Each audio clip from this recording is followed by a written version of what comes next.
Welcome to the very first episode of Jack's Godless Shortcuts, or to make it a bit more quick, Jack's Shortcuts, or to make it a bit quicker, JS Shortcuts. On this show, the topics from the past will become the present of today.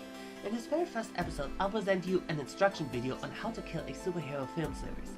This instructional breakdown will guide you through the surprisingly common formula studios seem to follow when driving their superhero franchises into the ground.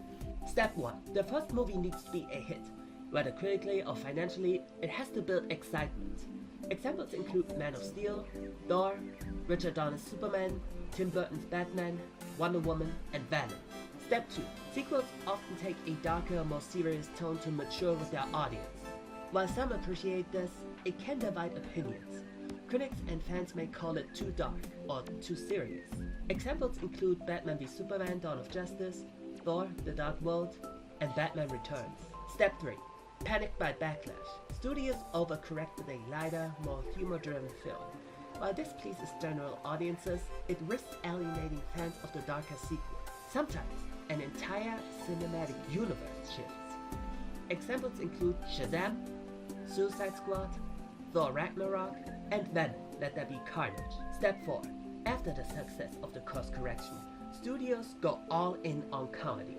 This often results in disaster, with forced humor and tonal inconsistency. Examples include the theatrical cut of Justice League, Thor: Love and Thunder, Superman 3, Batman and Robin, Shazam: Fury of the Gods, and Wonder Woman 1984. Ironically, films once criticized for being too dark are later re-evaluated more favorably, while later follow-ups get called out for playing it too safe. Step 5. After the comedy crash, some studios try to return to their original vision too little too late. Sometimes they get critically panned and flop at the box office.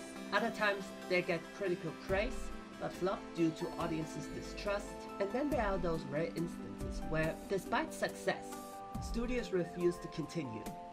Examples include Superman 4: The Quest for Peace, Superman Returns, and Zack Snyder's Justice League. And there you have it. Follow these steps and you'll kill your superhero franchise in no time. On a more serious note, if you want to avoid this fate, here's what to do. Whenever a darker sequel receives polarizing reactions, don't overreact.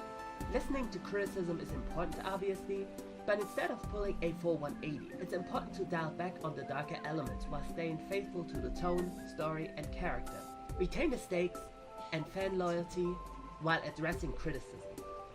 Take these words to heart, and your superhero franchise will stand the test of time. Ponder the path of your feet, then all your ways will be sure.